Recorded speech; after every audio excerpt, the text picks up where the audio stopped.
Good morning, Year 9. I hope you're all well and having a lovely day. This is Mr. Caesar, and today we are doing character Show Not Tell continued. So please could you write the date and the title in your exercise books. After you've done that, could you complete the do now? So what do you think this man is like? Please comment on his facial expression, body language, clothing and behaviour, which you can learn something about from the other two objects featured in the picture. So please pause the recording for 5 minutes in order to complete your do now. Okay, so this is a description of Sykes from Charles Dickens. He had a beard of 3 days' growth, and 2 scowling eyes, one of which displayed various party-coloured symptoms of having been recently damaged by a blow. "Come in, d'ye hear?" growled the engaging ruffian. A white, shaggy dog, with his face scratched and torn in 20 different places, skulked into the room. So this is his description. So for your first task, what is the overall impression given of Sykes? Why do you think Dickens adds the detail about Sykes' dog? And choosing some of the aspects not mentioned in Dickens' description, for example the stick in the image, write another paragraph about Sykes. For example, describe how he holds the wine bottle or uses the stick. So please pause the recording for 10 minutes in order to answer these questions. So here I've got some potential answers for your questions from task 1. So he's looking a bit run down, he is grumpy, he's been in a fight, and he'd be quite frightening to meet. If you've got something along those lines, that's absolutely fine. So for 2, it adds to the fear created by Sykes' appearance, as the dog seems to have been in fights too. For 3, Sykes held the stick across his knee, as if in readiness to strike out at a moment's notice. His face bore a baleful expression, and he kept it fixed on his dog, as if to force its face against the wall with the pressure of his gaze alone. His legs were splayed, demonstrating an attitude of recklessness and carelessness. He kept his hat on too, as he saw no need to waste time on politeness in a place such as this. So consider your own answers. Is there anything you could have added? Is there any way to improve it? So please pause the video to consider your own answers in light of the ones I've given you. Okay, so as we've talked about quite a bit, a good writer shows emotions through actions. So for task 2, I would like you to write down the actions that can be used to show the emotions below. So I've done some of the columns, some of the rows for you. So I've done amused, anger and curiosity. I would like you to do fear, shock or surprise, excited for what's to come, embarrassment and sadness. So I would like you to answer this in your books, writing down a list of actions that could demonstrate those emotions. So please pause the video for 10 minutes to do that now. So I've got the answers, potential answers on this slide. Please could you read through them and write down anything you didn't get. So please pause the video to do that. Okay, so now on to task 3. I would like you to reread the story you wrote from last lesson, from the perspective of one of the characters below, either the little girl on the left or the boy on the right. I now want you to write the ending of the story. Once again, I would like you to write 1 to 2 paragraphs showing, not telling the emotions they're feeling.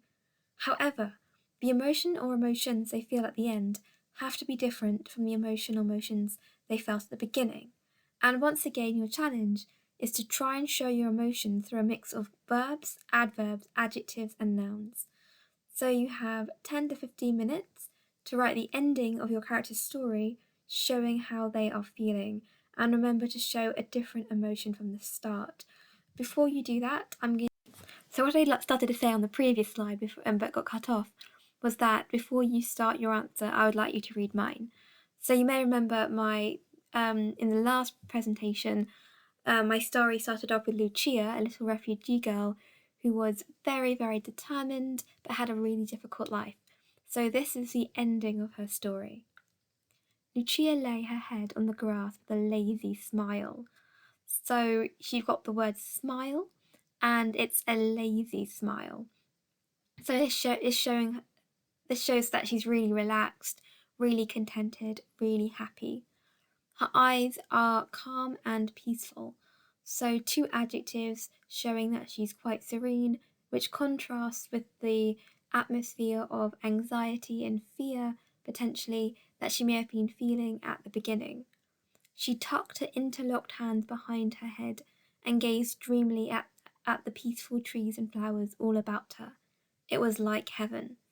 So, this gesture of putting your hands behind your head is quite a relaxed gesture, again contrasting with the kind of sense of determination and pace at the start. She's now reached her journey's end and therefore can relax a little bit. And the verb to gazed, is quite a peaceful one. It's quite dreamy, and then you've got the adverb describing the verb, gazed dreamily, shows she's quite peaceful again. She's much more relaxed than she was at the start.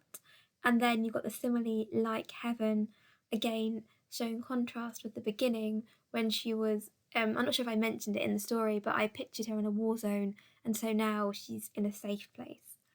She flexed her toes freely and giggled childishly as the grass tickled the soles of her feet. So the adverb freely and also childishly demonstrates, of course, that she's free.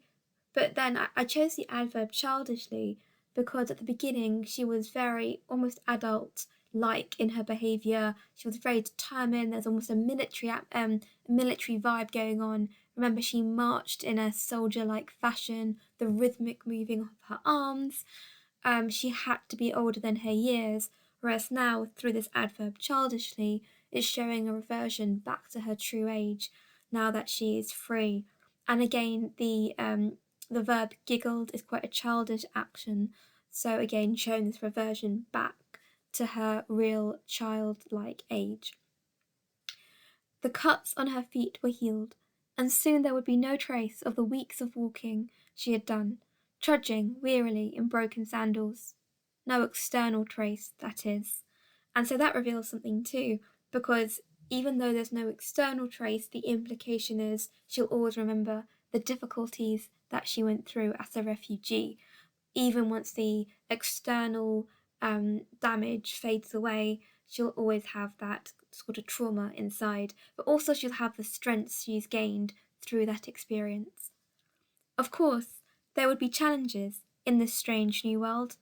A new school, a new language, new people to meet. So got repetition of the word new to show there's a lot of new things in her life. It was daunting, but she would deal with all that tomorrow. So that's interesting. That reveals that she's quite, even though she has a lot of stress, she can put things to one side and she does know how to take time for herself as well. So this shows a very mature attitude. For now, she laughed to herself, a bright, joyous sound that reached into the sky. For now, she was free to be a child for the first time in her strife-filled life, a child of just 6 years old, and it was glorious. So you've got bright, joyous adjectives that tell us about her current state of happiness. Free, we've got that repetition. We had freely before, now we've got free, emphasizing she's no longer constrained by the difficulties of her life. And then child repeated as well, emphasizing that she was being forced to be an adult, but now she can just be a child. And then you've got that one sentence paragraph at the end to stress just how happy she is at the end of her journey. So that's my example answer. I would like you to spend 10 to 15 minutes writing your own now. So please pause the video to do that. Okay, so that brings us to the end of today's lesson. I hope you enjoyed it and found it interesting. Please do send me your work. I would be especially interested in your answers to that final activity, and maybe because I won't be able to flick back to your original, jot down a couple of lines about what happened in the first part of your story and then how your character progressed. So I would write, part 1, girl from war-torn village has to act like an adult, lots of adult-like movements and gestures, very determined but very somber, contrast with with ending. So if you could send me what you've done, that would be absolutely great. I'd be very interested to see your answers to this question. So thank you very much for your hard work this lesson, and I'll see you next time.